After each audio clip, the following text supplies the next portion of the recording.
Boa tarde a todos. Essa é a nossa 65ª reunião do grupo que vem lendo e comentando o livro há 2000 anos. Na nossa última reunião, nós estávamos já no capítulo 5, da segunda parte. A Lívia trocou de roupa, de túnica, com a Ana, a serva dela, né? Aquela lá que foi contratada lá em Jerusalém, né? E depois foi com ela para Cafarnaum, e depois veio para Roma, né? Então ela estava com ela já há 26, 27 anos, né? Elas frequentavam juntas, né, as catacumbas, né, os cultos dos cristãos, e aí elas em face da morte, né, diante da morte, né, no circo lá pelo sacrifício, a Lívia pediu para trocar de túnica, que ela queria morrer não como uma patrícia, né, mas igual aos outros. E aí, por conta disso, a gente vai ver o que vai acontecer. Acho que ainda vai acontecer com a Ana. A Lívia tinha acabado de entrar lá no circo, né? E estava procurando o Plínio, o Públio, na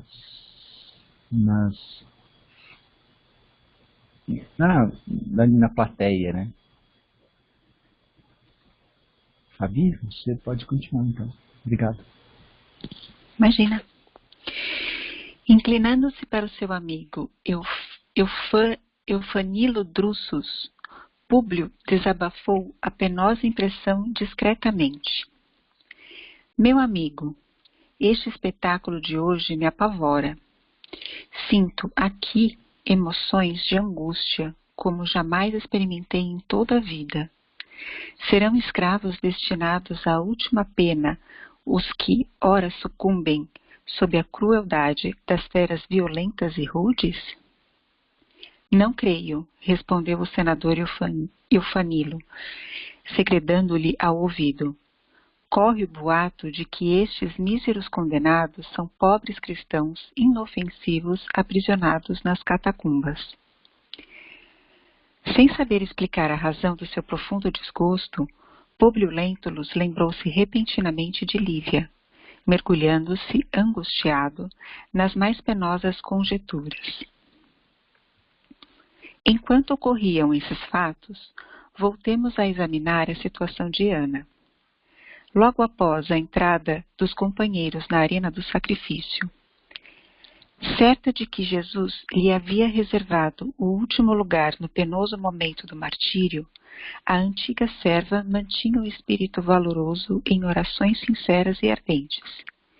Seus olhos, porém, não abandonaram a figura de Lívia, que se afastava para um recanto da arena, onde se ajoelhara, chegando a fixar o grande leão africano que lhe desferira o golpe fatal à altura do peito.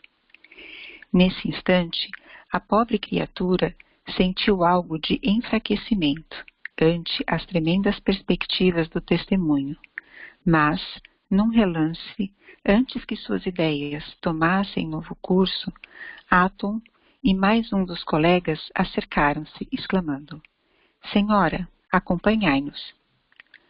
Observando que os soldados a faziam voltar ao interior, protestou com energia: Soldados, eu nada mais desejo senão morrer igualmente nesta hora pela fé em Jesus Cristo.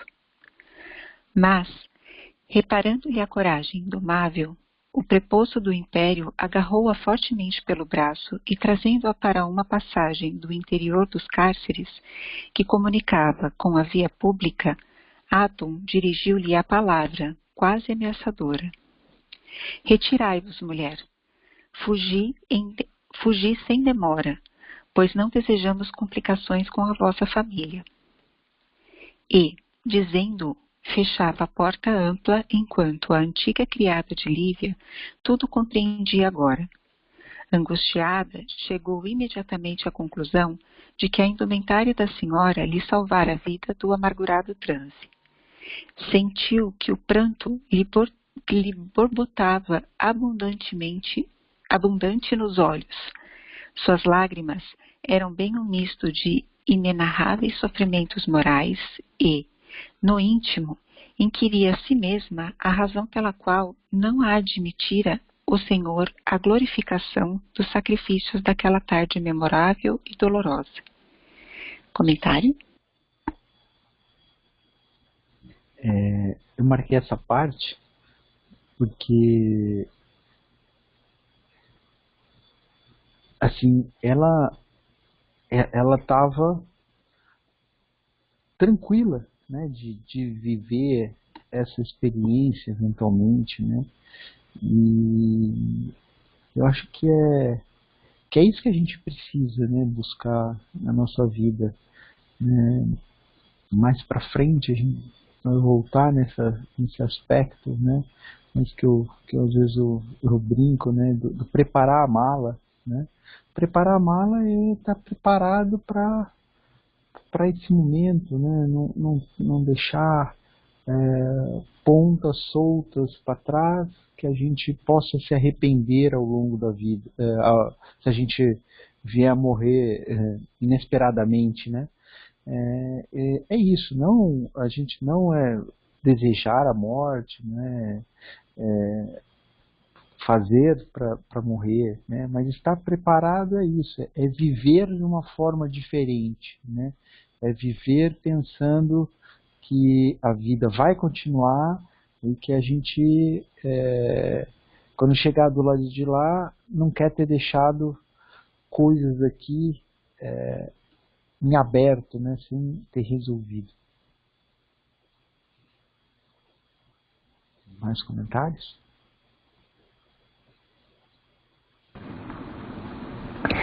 E outra coisa que eu pensei também, Paulo, é que assim, além da gente assim, se preparar, né, nesse sentido que você falou, mas é também de não dar,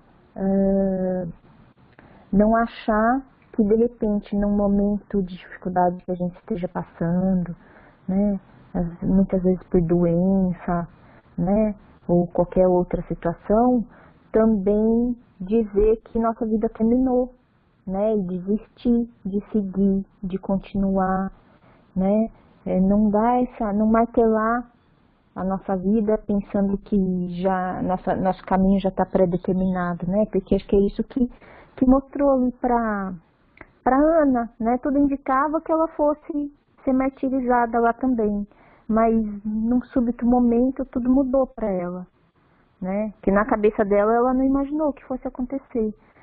Eu acho que também é assim na nossa vida, assim, a gente não sabe o momento da nossa passagem, né? Então, por mais que às vezes as situações indiquem que a gente está nesse momento, né? A gente nunca sabe quando as coisas se revertem, né? Acho que principalmente nas questões às vezes de saúde, né? A gente nunca sabe, às vezes parece que a pessoa está num coma ou sofre um AVC e dificilmente ela vai sair dessa situação, mas a gente nunca sabe, né? Porque o organismo é isso, a biologia ela não é pré-determinada, né? Às vezes a gente ainda tem algo pelo caminho à frente, né? E acho que por isso que a gente passa a entender um pouco também esses momentos muitas vezes de sofrimento do corpo físico, né? Que nada ela acaba sendo uma oportunidade, na verdade, para a gente trabalhar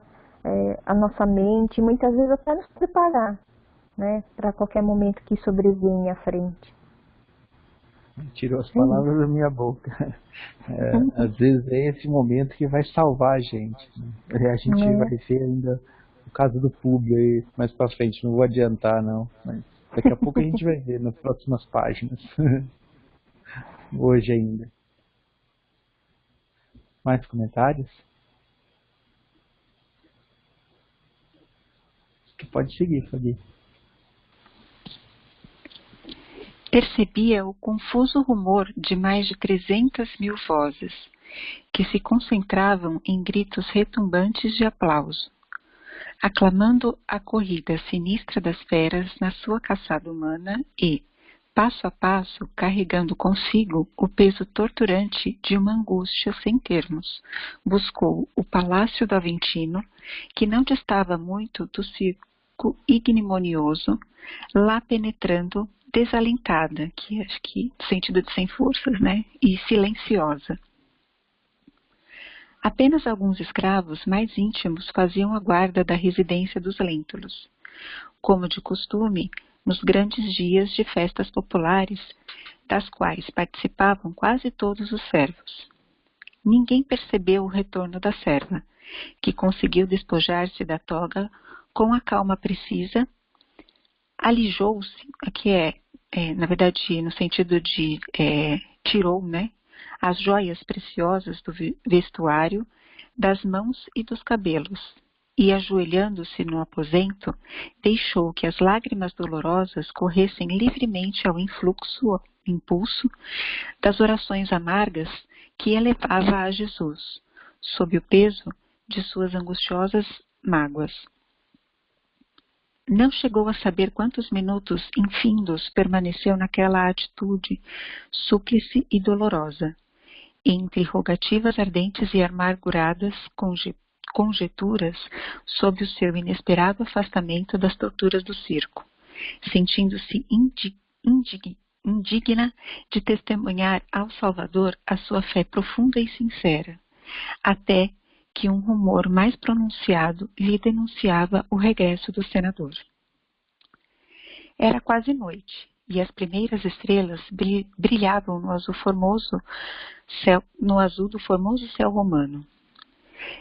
Penetrando no lar, com um espírito inquieto e desalentado, Públio Lentulus atingiu o vestíbulo vazio, de alma oprimida, né? Sendo, porém, imediatamente procurado pelo servo Fábio Túlio, que havia muitos anos substituíra Comênio, arrebatado pela morte naquele cargo de confiança. Acercando-se do senador, que entrara só, dispensando a companhia dos amigos sob a alegação de que a esposa se encontrava gravemente enferma, exclamou o antigo serviçal com atencioso respeito: Senhor, vossa filha manda comunicar, por um mensageiro, que continua providenciando, a fim de que tenhais notícias da senhora, dentro do menor prazo possível. O senador agradeceu com leve sinal de cabeça, acentuando suas penosas preocupações íntimas. Ana, contudo, na soledade que na solidão, né, de suas preces, no cômodo que lhe era reservado, verificando o regresso do amo, compreendeu o triste dever que lhe corria naquele instante inesquecível, de modo a cientificá-lo de todas as ocorrências, e, em breves minutos, Fábio voltava a procurá-la nos seus apartamentos, a fim de participar-lhe que Ana lhe pedia uma entrevista em particular. O senador atendeu imediatamente a velha serva de sua casa, tomado de indefinível surpresa. Olhos inchados de chorar e com a voz frequentemente entrecortada por emoções rudes e penosas, Ana expôs todos os fatos, sem omitir nenhum detalhe dos trágicos incidentes, enquanto o senador, de olhos arregalados, tudo fazia por compreender aquelas confidências dolorosas, na sua incredulidade e no seu pavoroso espanto. Ao fim do terrível depoimento, algido, que é frio, né, de suor, frio suor lhe corria da fronte atormentada, enquanto as têmporas lhe batiam assustadoramente. A princípio, desejou esmagar a criada humilde, como se o fizesse a uma víbora venenosa, tomado das primeiras comoções de revolta do seu orgulho e da sua vaidade. Não queria acreditar naquela confissão horrível e angustiosa, mas, O coração lhe batia apressadamente e seus nervos se exaltavam em vibrações lacinantes, aqui é angustiantes, né? Públio Lentulus experimentou a dor mais terrível de sua misérrima existência. Todos os seus sonhos, todas as suas aspirações e carinhosas esperanças, aqui é como se fosse desmoronado, né? Desculpa, esboroavam-se penosamente e irremediavelmente, para todo o sempre, sob a maré sombria das realidades tenebrosas. Comentário? Além do André, do Emmanuel fazer a gente aprender português, eles faz a gente aprender a dominar nossa língua, né? Porque tem cada palavra difícil de falar. Trava-língua, desculpa, gente. É verdade, eu também fico aí às vezes treinando até a falar. Mas eu marquei essa daqui, né? Tem começando a ver com o que a Angélica falou, né? A gente vai ver aí essa mudança no Públio, né? E a mudança só foi possível nele, né? Porque aconteceram coisas gravíssimas, né?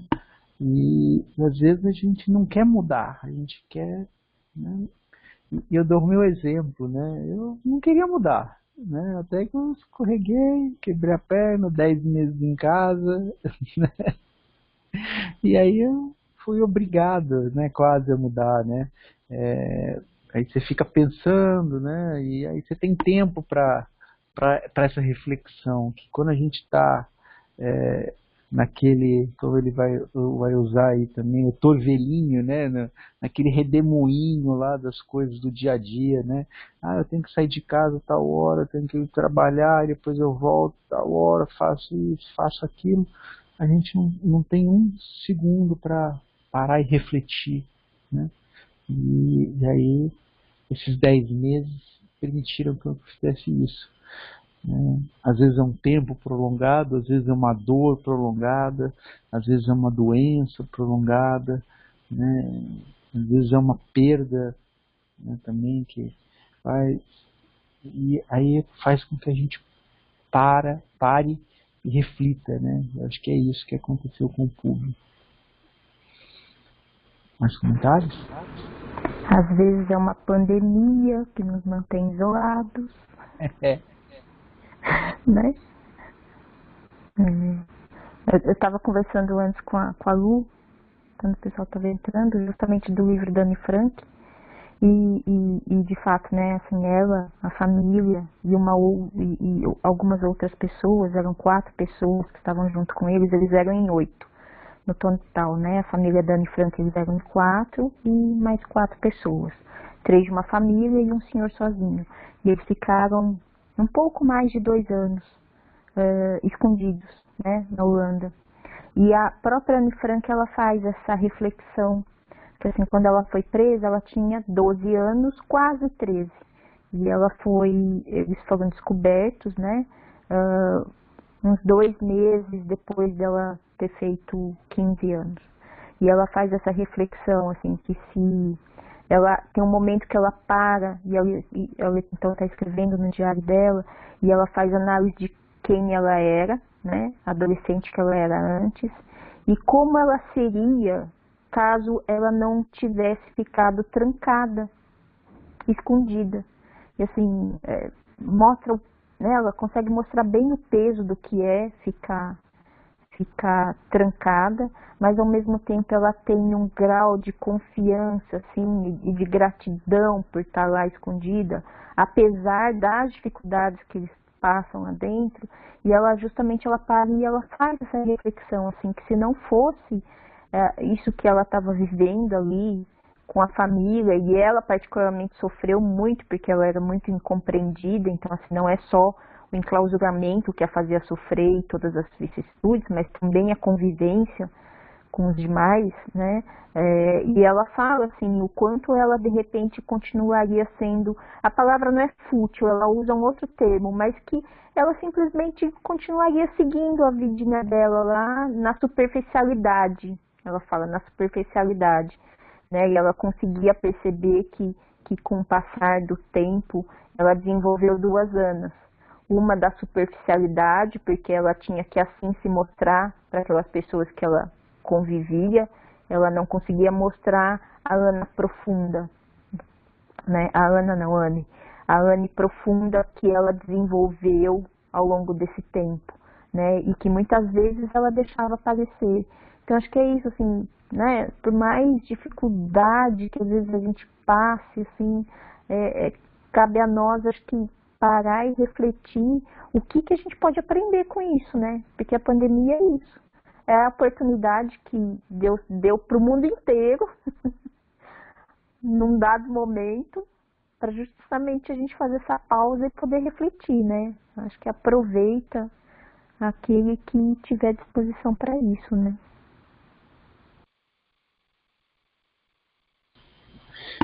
É isso aí. Que pelo menos nós tenhamos, né? Ninguém mais abriu o microfone. Pode continuar, Fabi.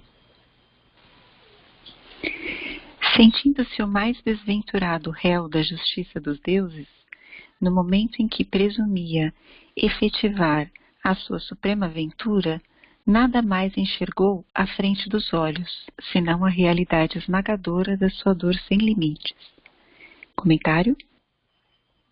E nessa parte aqui eu quis mostrar, né, que todo mundo que passa por essa dor sente assim, eu sou o último das pessoas, né? Deus me esqueceu, não sei quem me esqueceu. A gente adora se colocar nessa posição de vítima, né? Por isso que todos que passam se colocam da mesma forma, né? E acho que a gente tem que, quando a gente começar a se colocar nessa posição de vítima, a gente tem que lembrar disso, né? Para fazer como a Regina, começar a rir da gente, né? Das nossas atitudes. Mais comentários?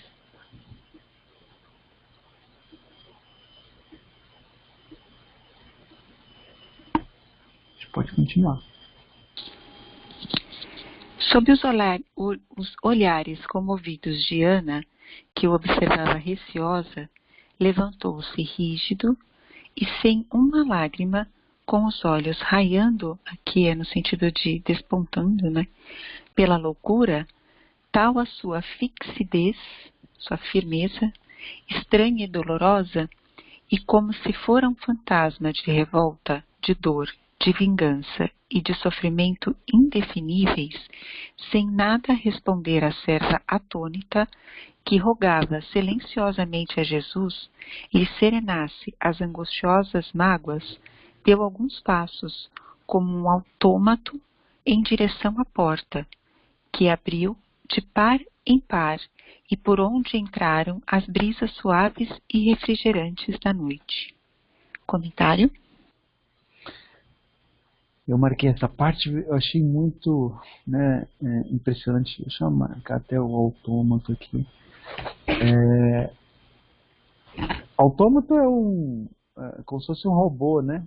E ele estava dominado por essas fortes emoções, né? E a gente, nesse momento, a gente tem que tomar cuidado para que a gente não se deixe dominar também por por emoções tão fortes, né? A gente recupere um pouco da nossa serenidade, da nossa tranquilidade, né? Para que a gente possa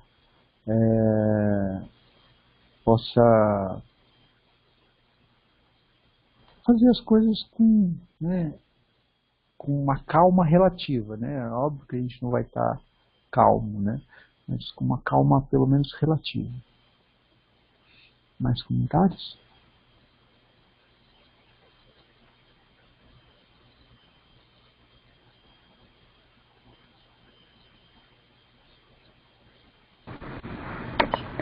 E acho que por isso a gente tem que compreender que a gente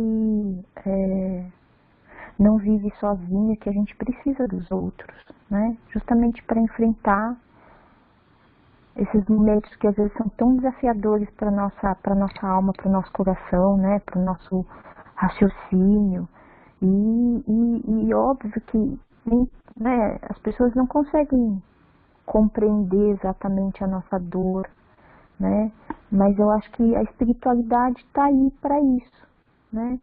Eu acho que quando a gente fala isso que parece um mantra do orai e vigiai, tem a ver com isso, né? Então, assim, se a gente sabe que a gente enfrenta desafios na nossa vida, né? A gente não sabe quando elas vão surgir, né?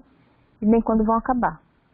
Mas já que a gente sabe que os desafios são constantes na nossa vida e que a gente pode ser pego de surpresa, então acho que cabe a nós ter essa engenhosidade de saber que a gente tem que se preparar para esses momentos. E esse se preparar para esses momentos é isso, é manter essa conexão positiva com a espiritualidade, com Deus, né? E porque eles podem nos ajudar, né?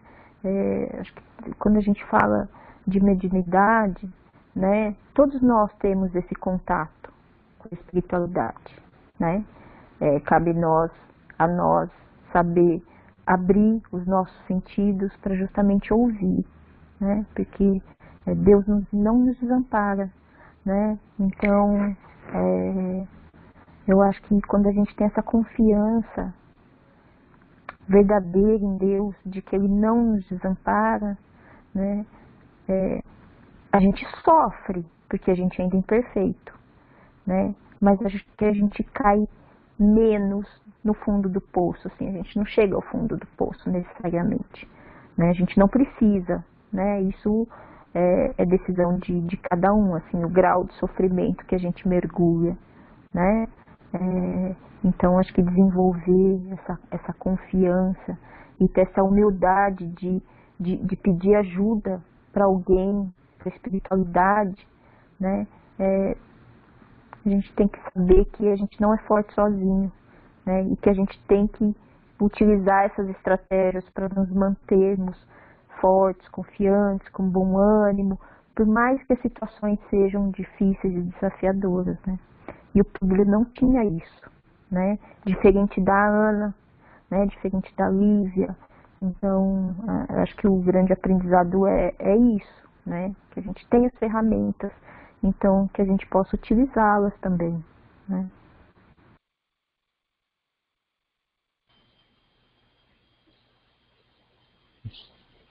Isso aí. Acho que pode continuar, Publio. Cambaleando, que desequilibrado, né, de dor, selvagem, através do peristilo, aqui é como se fossem as colunas, né, do lugar lá onde eles estavam, caminhou depois, resoluto, como se fosse disputar um duelo com as sombras, para defender a esposa caluniada e traída, martirizada pelos criminosos daquela corte de infâmia, dirigindo-se com rapidez, sem observar o desalinho de suas vestes, para o circo, onde a plebe rematava, que completava, né, as paixões impiedosas do seu César desalmado. Todavia, um espetáculo mais terrível deparou-se aos olhos agoniados no insultamento, aqui no isolamento, né, acho que é nesse sentido, da sua suprema angústia moral. Embriagados nos baixos instintos da sua perversa materialidade, os soldados e o povo colocaram os restos sinistros do monstruoso banquete das feras, naquela tarde inesquecível, nas eminências de postes e colunas improvisados à margem de tochas.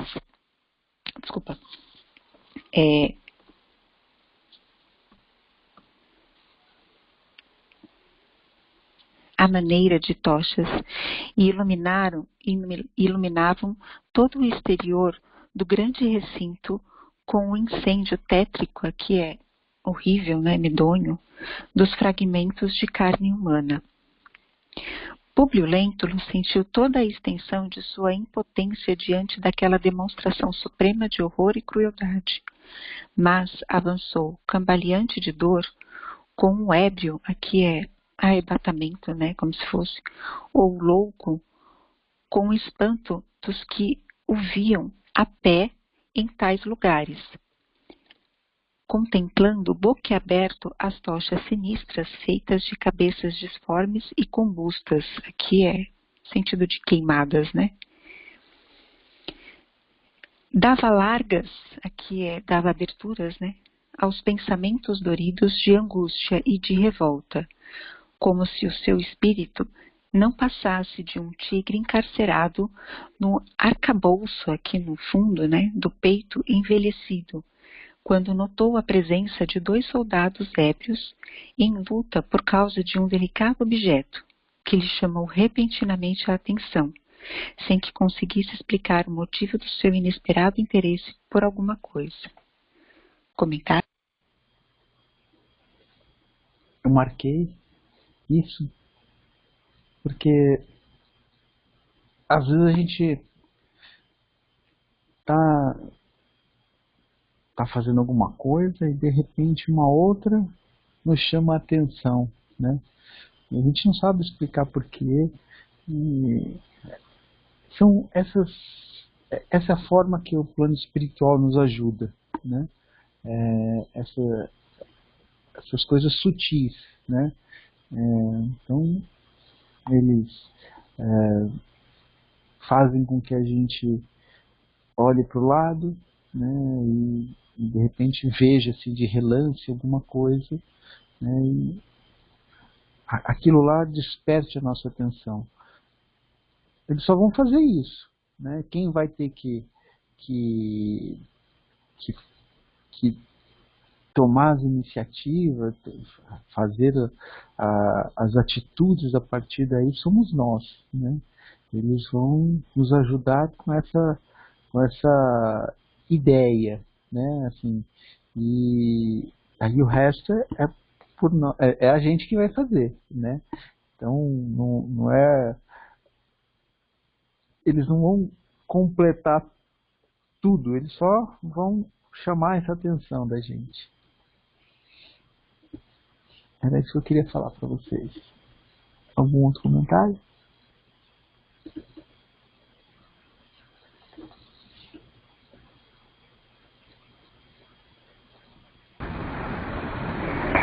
Isso é outra coisa que a gente tem que compreender, né? Que não tem como a gente fugir da nossa responsabilidade, né? A responsabilidade é nossa, de nos aprimorarmos, das atitudes que nós tomamos, né? É isso, embora Deus, a espiritualidade esteja sempre nos auxiliando, a decisão é sempre nossa, né?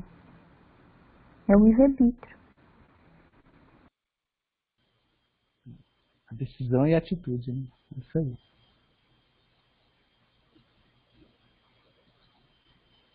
Pode continuar, Fabi.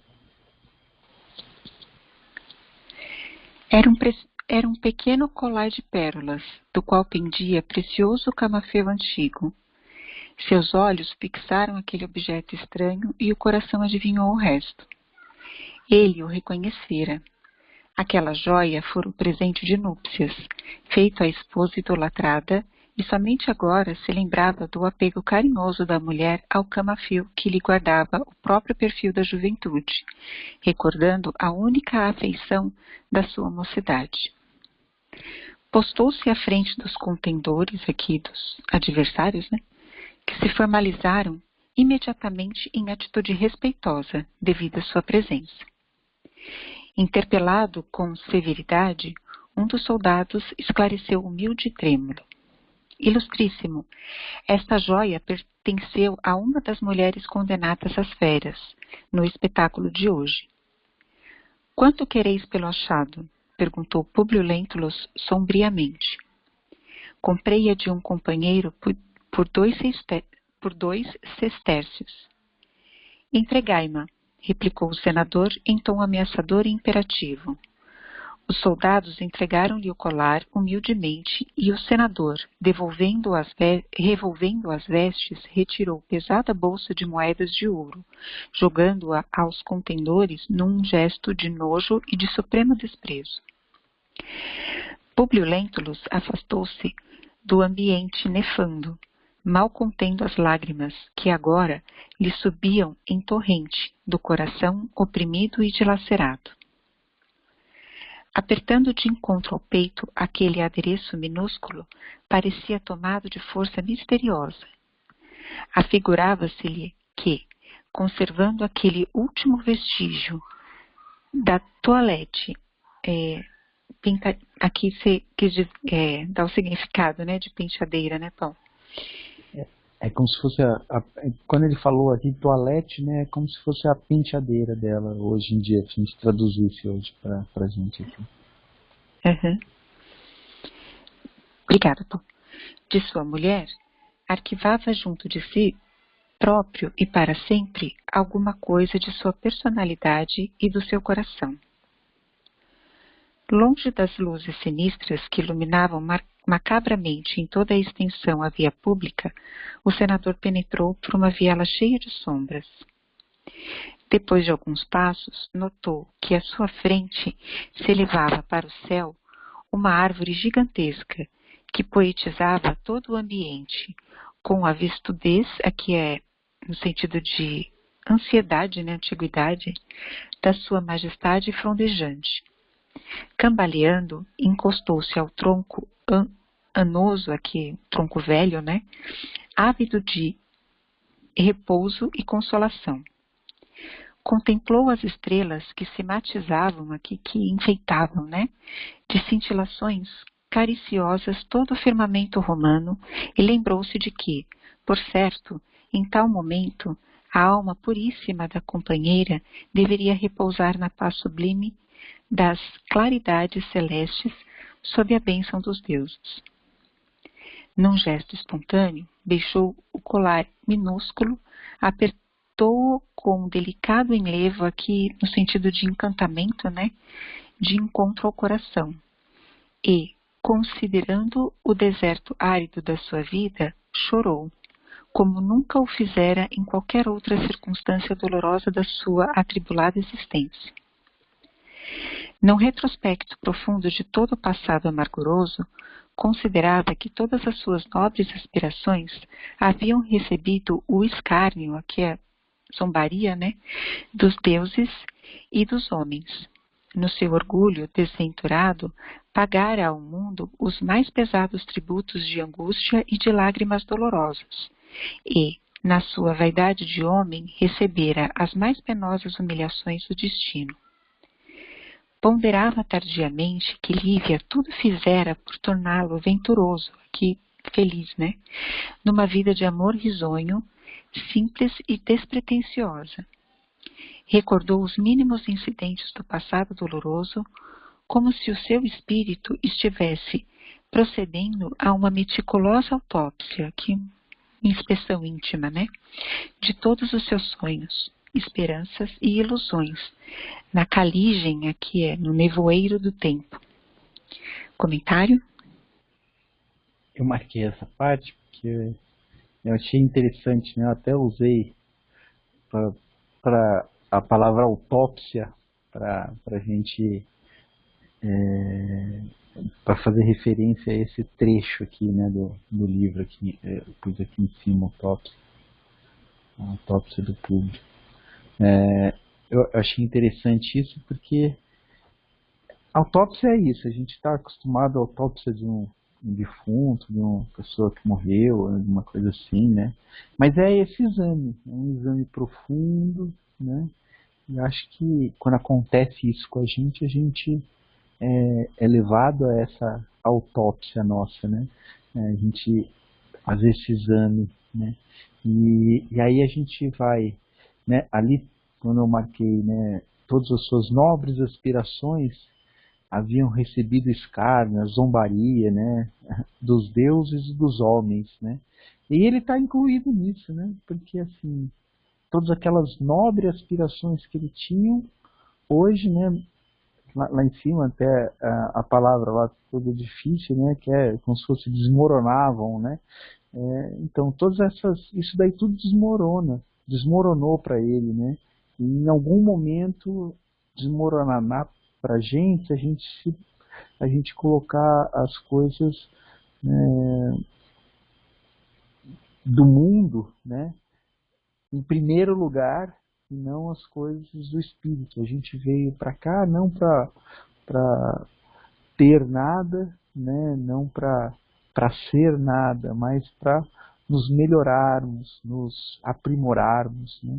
Então, sempre que a gente estiver preocupado em ter, em ser alguma coisa, né, mais dia, menos dia, a gente vai olhar para isso e vai rir da gente mesmo, vai zombar do, nossa, como eu fui bobo, né? Em algum momento a gente vai fazer isso. E é quando a gente estiver preocupado, né, em fazer a mala, né, para ir para o lado de lá, a gente fazer a mala é nos melhorar, né, nos analisar e tentar corrigir algum desses erros que a gente nota na gente, né, a gente vai passar por essa fase com tranquilidade, né? Então, a gente vai ter a paz interior quando a gente olhar para dentro da gente e falar, olha, tudo que eu posso fazer hoje eu fiz, né? Por mais difícil que seja, né? Quem vai calibrar isso é a gente mesmo, porque a gente sabe o que a gente pode fazer, né? Então ninguém vai dizer pra gente o que a gente pode fazer. Quem vai nos cobrar somos nós mesmos, né? Por isso que a gente tem que fazer isso, né? E ficar em paz, para ficar em paz conosco mesmo. Mais comentários? Só sei que eu definitivamente não poderia mesmo ser leitora dos episódios, porque eu me emociono muito e porque eu fico pensando que essa dor, assim, né, que o público está passando e esse momento tão difícil, a gente vai passar e a gente já passou em momentos da nossa existência, né? Talvez a gente não tivesse tomado atitudes ainda tão profundas. Algumas mudanças nossas, elas são paulatinas, assim, né? A gente pode não ter precisado de um momento assim tão difícil como o público está precisando. Mas com certeza a gente já passou isso em outras vidas, né? De ter esse sentimento, assim, de ser desafiado pelos acontecimentos e que nos fez mudar muitas vezes de atitudes, né? Querendo ou não, essas situações acabam nos marcando de certa forma e nos impulsionando a fazer diferente, né? Então, assim, eu sou daquelas assim que eu me emociono muito assim com as histórias, porque eu acho que isso faz a gente refletir na nossa própria caminhada, na nossa própria jornada, né? E que a gente possa ter assim sabedoria para promover essas mudanças em nós, sem que a gente precise viver esses momentos tão amargos, né? Que nem a gente está vendo o público passar.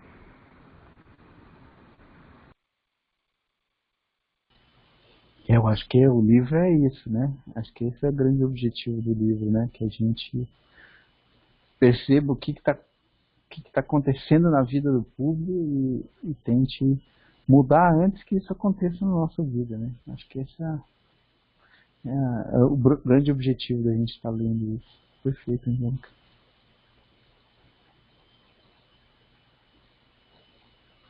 Fabi, pode continuar.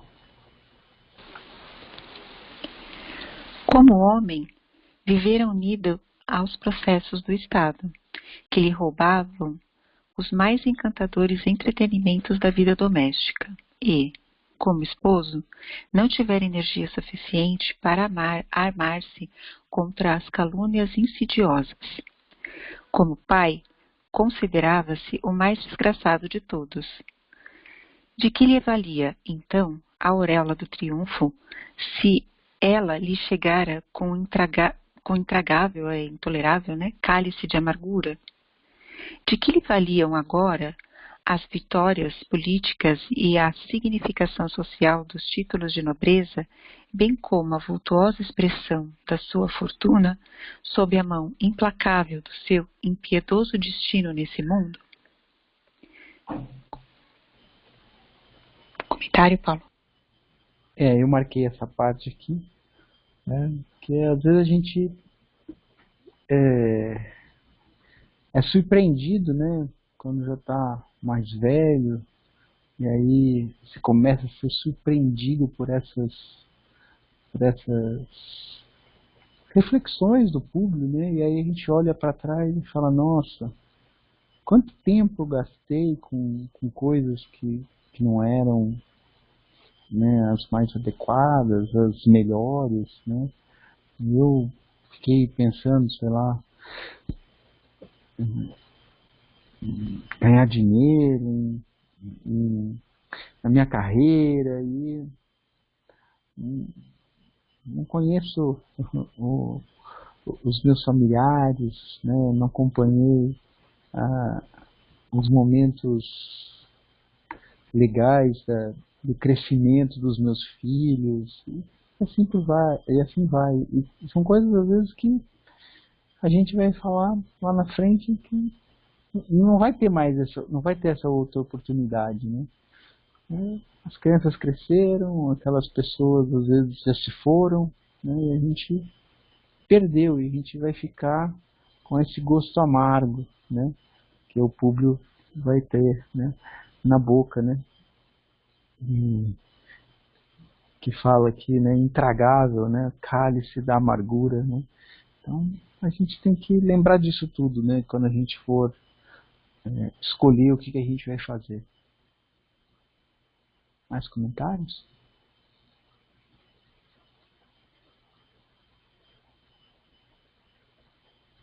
Pode seguir, por favor. E acho que é um momento que chega para todo mundo, né? É um momento que chega para todo mundo, porque acho que, assim, eu fico pensando assim que o envelhecer do corpo físico, né? Porque conforme a gente vai envelhecendo, e aí todo mundo já parou, não sei se percebeu isso, né? Mas quando os nossos avós, sei lá, foram envelhecendo, para quem já percebeu, os idosos, eles começam a falar muito da juventude, né, do início da vida. Isso é até dado um envelhecer do próprio cérebro, assim, né? É o corpo físico nos propicia isso. Então, acho que não tem como a gente não fugir, não passar por esse momento de revisão da nossa vida, né? Alguns podem querer não expressar isso para aqueles que estão em torno, né? A gente pode não perceber isso naqueles com quem a gente convive, mas acho que não tem como fugir desse momento. A gente pode chegar a conclusões que de repente não são muito frutíferas para nós, né? Mas que esse momento de revisão alcança todo mundo, acho que alcança, né? O envelhecimento, uma doença, né? Uma situação que nos faz justamente, a palavra não é aprisiona o corpo, tá? Mas é como se fosse isso, assim, não é essa palavra que eu quero usar, porque que nem o envelhecimento, a pessoa passa a se sentir mais limitado fisicamente, né? E isso propicia também, né? Assim como a doença, muitas vezes a doença propicia isso. Não é a palavra aprisionamento ao corpo, mas é justamente nos faz mudar o foco, né, da nossa visão. Se antes a gente tinha uma visão muito materialista, a gente passa a prestar atenção mais no que não é materialista, porque muitas vezes a gente não tem a matéria que nos tirava a atenção, né? Às vezes a gente não tem a fortuna, às vezes a gente não tem o físico, e aí esse momento chega para todo mundo. Acho que o importante é a gente tentar fazer essa revisão constantemente, né, para não ter que fazer tudo isso lá na velhice, para que a gente possa ter uma velhice, acho que mais tranquila, mais harmoniosa, né, e com menos pesar, porque a gente acaba vendo muitas pessoas com aquele peso, né, da velhice, e outros permanecem tão joviais, tão alegres, tão dinâmicos e tão positivos, né.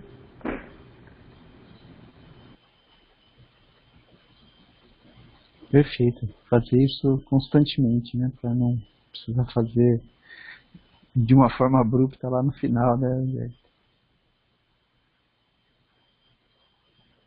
Pode fazer. Perdiam-se as suas meditações em profundos abismos de sombra e de dúvidas amargas, quando lhe surgiu na mente atormentada a figura suave e doce do sublime profeta de Nazaré, com a riqueza indestrutível da sua paz e da sua humildade. Comentário?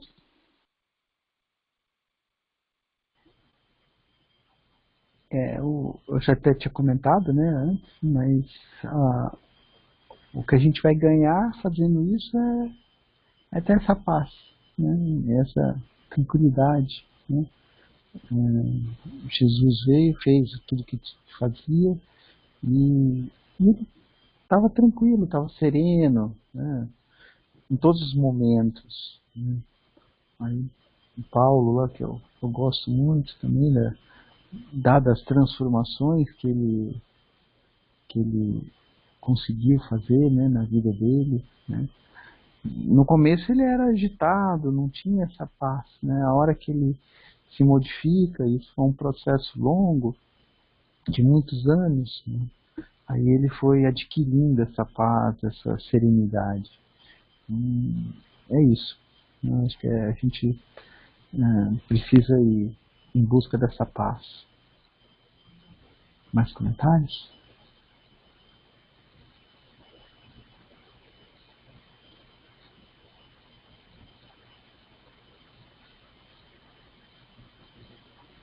Pode continuar.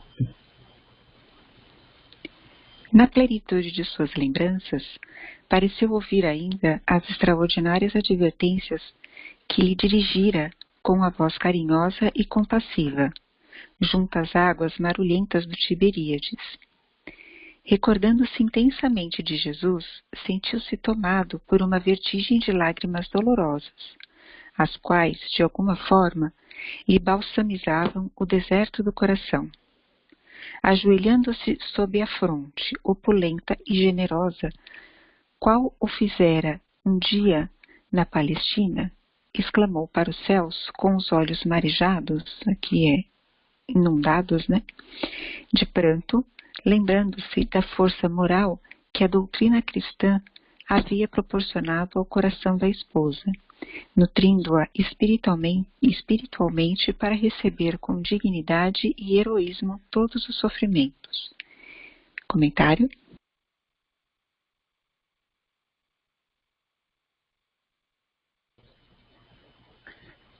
Aqui,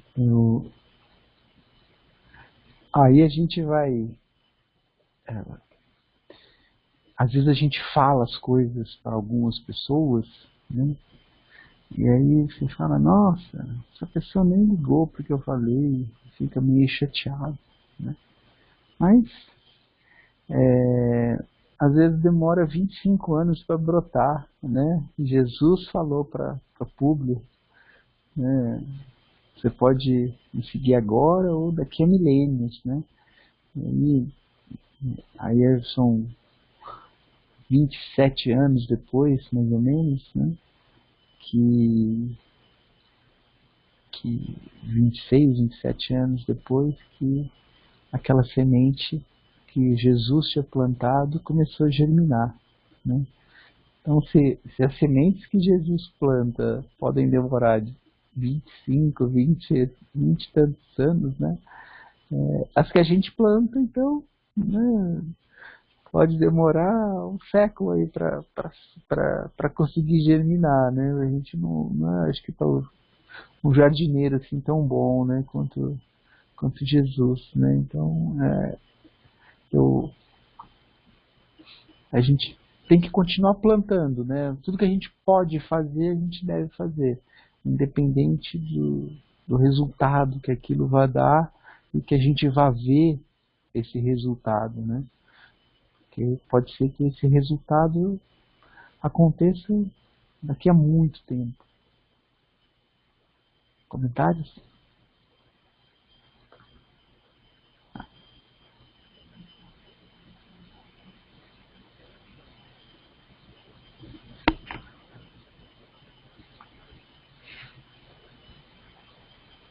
Pode seguir, Fabi. Jesus de Nazaré, disse com voz súplica e dolorosa, foi preciso perder-se eu, o melhor e o mais querido de todos os meus tesouros, para recordar a concisão, que é a clareza, né, e a doçura de tuas palavras. Não sei compreender a tua cruz e ainda não sei aceitar a tua humildade dentro da minha sinceridade de homem. Mas, se podes ver a enormidade de minhas chagas, vem socorrer, ainda uma vez, meu coração miserável e infeliz. Comentário?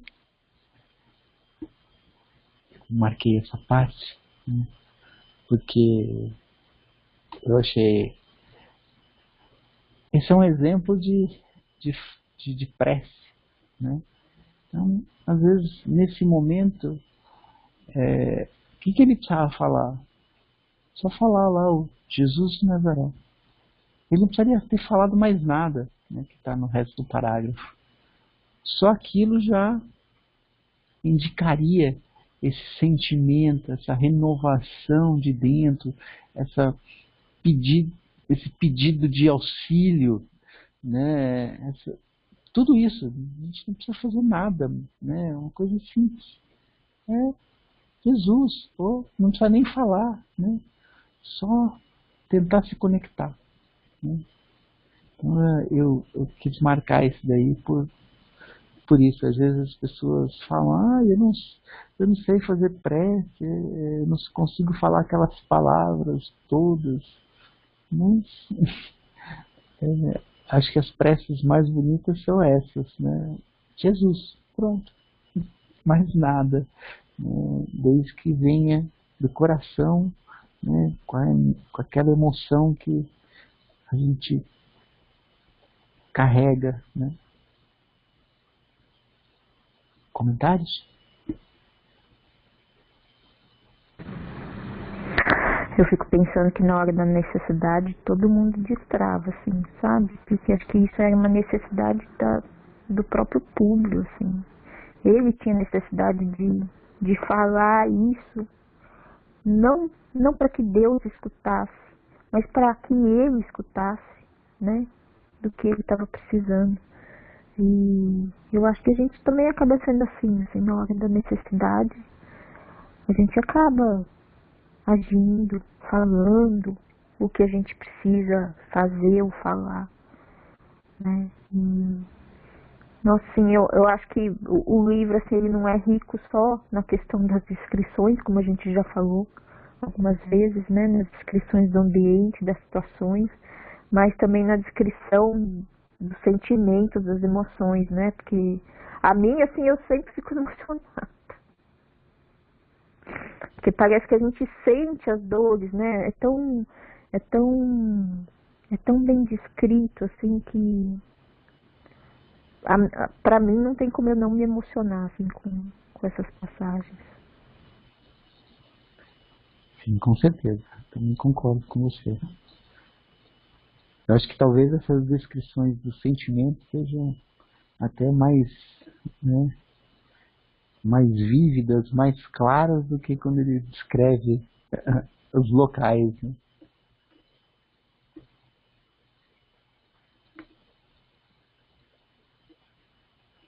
Acho que pode continuar, Fabi. Penosa crise de lágrimas sobreveio, aqui sucedeu, né?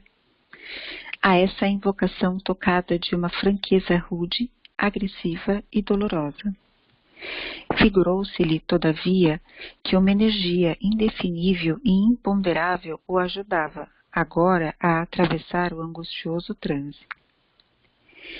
Terminada a súplica que lhe fluía do imo aqui do íntimo, da alma lacerada, o orgulhoso patrício observou que a presença de inexplicável força modificava, naquele momento inesquecível, todas as disposições mais íntimas do seu coração e, conservando-se genuflexo, aqui ajoelhado, notou com a visão interior do seu espírito que a seu lado começavam a surgir um ponto luminoso que se desenvolveu prodigiosamente, aqui é no sentido de milagrosamente, na dolorosa serenidade daquele penoso instante de sua vida, surpreendendo-se com o fenômeno que lhe sugeria ao pensamento as conjecturas mais inesperadas. Comentário? A hora que o Públio parou,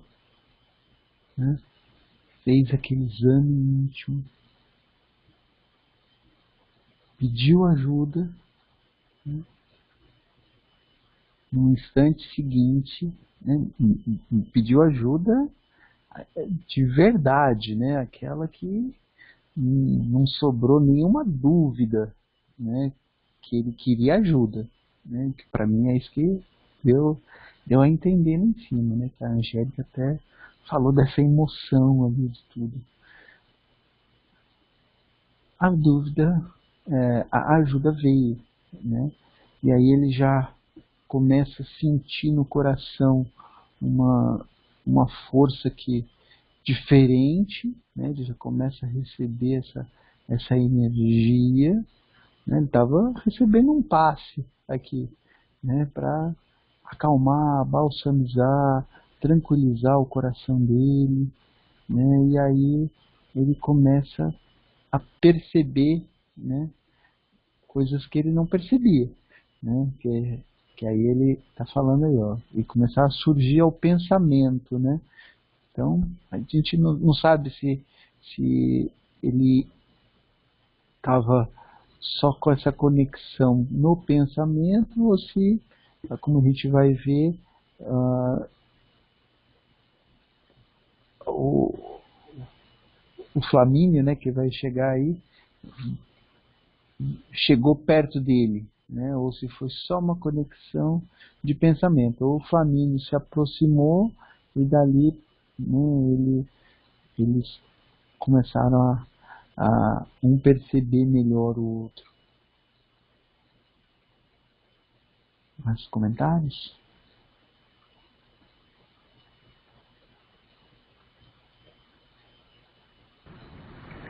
O fato é que a ajuda sempre vem, e que depende muito mais da nossa disposição íntima do que da própria espiritualidade,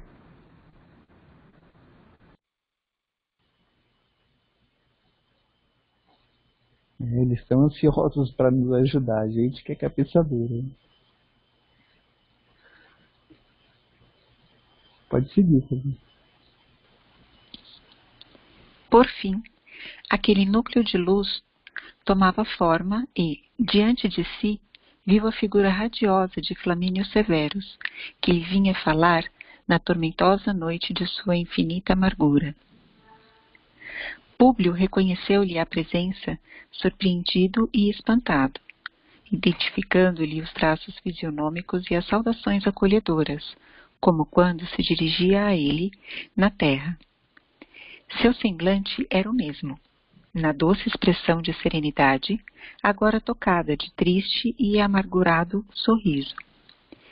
Ostentava, aqui exibia, a mesma toga de barra purpurina que brilhante, mas não apresentava o aspecto marcial e imponente dos dias terrestres. Flamínio contemplou-o como se estivesse assomado de piedade infinita e de ilimitada amargura. Seu olhar penetrante de espírito lhe devassava os mais recônditos refolhos da consciência, enquanto o senador se aquietava, reverente, sensibilizado e surpreendido. Públio, disse-lhe carinhosamente a voz amiga do doente, não te revoltes com a execução dos desígnios divinos, que hoje modificou todos os roteiros da tua vida. Ouve-me bem. Falo-te com a mesma sinceridade e amor que nos une os corações, de há longos séculos. Diante da morte, todas as nossas vaidades desaparecem, nas suas claridades sublimadas. Nossos poderes terrenos são de uma fragilidade misérrima. O orgulho, amigo meu, abre-nos, além do túmulo, uma porta de trevas densas, nas quais nos perdemos em nosso egoísmo e impenitência. Volta à tua casa e sorve o conteúdo da taça travosa que, amarga, das provas rudes, com serenidade e valor espiritual, porque ainda estás longe de esgotar o cálice de tuas purificadoras amarguras, dentro das expiações redentoras e supremas. As grandes dores, sem remédio no mundo, hão de abrir para o teu raciocínio um caminho novo, nos eternos horizontes da crença. Nossos deuses são expressões de fé respeitável e pura, mas Jesus de Nazaré é o caminho, a verdade e a vida.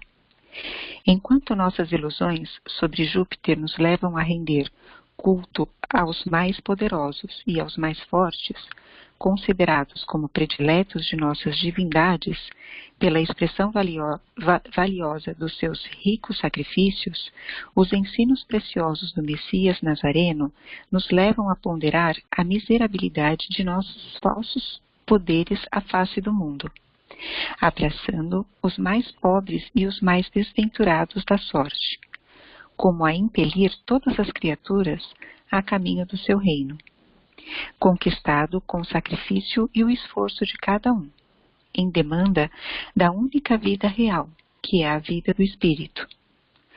Hoje sei que perdeste um dia a tua sublime oportunidade, mas o Filho de Deus Todo-Poderoso, na sua piedade infinita e infinito amor, atende agora ao teu apelo, permitindo que a minha velha afeição venha balsamizar as feridas dolorosas do teu coração atormentado. Comentários? Eu marquei todas essas partes aqui, porque primeiro que eu já comecei gostando, que é diante da morte todas as nossas vaidades desaparecem, Então, tudo que a gente para não ficar repetitivo, tudo que a gente faz que é relacionado ao nosso orgulho, ao nosso egoísmo, as nossas vaidades, eles têm data para acabar, Que a hora que a gente morrer, a gente vai começar a perceber tudo isso. E se a gente coloca isso tudo, a gente considera isso como um Deus, para a gente vai perceber essa nossa ilusão, porque essa que ele fala lá, ilusão sobre Júpiter, Então, e aí a gente pode colocar qualquer coisa,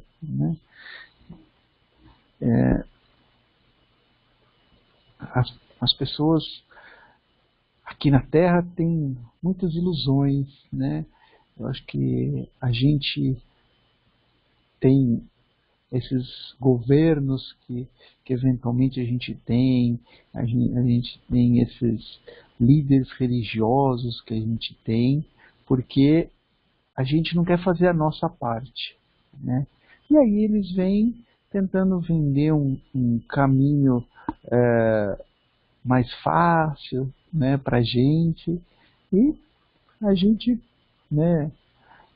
acaba aceitando isso e se sujeitando a eles, a essa lábia deles, E a alternativa que a gente tem é esquecer esse caminho fácil, porque Jesus falou que a porta era estreita, E para passar na porta estreita a gente vai ter que perder todas as gordurinhas do que não é necessário, Isso custa, né? E com esse sacrifício e esse esforço de cada um, a gente vai chegar nessa vida do espírito, a gente vai chegar nessa paz, né? A gente vai chegar em tudo isso, né? Eu acho que a gente não podia ter parado, né? Ainda bem que não sou eu que estou controlando isso, né? E o pessoal, acho que não podia ter parado no momento, né? Assim, a nossa reunião que sintetiza tudo que a gente foi falando, né? Tudo que a gente foi lendo, estudando, né? Vendo nessa reunião. Acho que se tivesse combinado, não tinha parado num lugar tão bom. Isso indica que a gente não tá no comando. Comentários?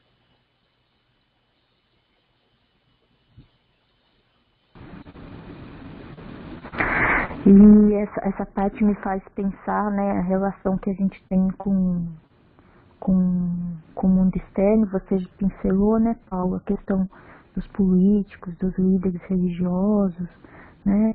É como a gente se relaciona com isso, e mais além, né, as celebridades, ditas celebridades do mundo atual, né, e que a gente fica aí comprando partido, né, tomando lado, né, agindo, transformando eles como se fossem grandiosos, quando não é isso, né?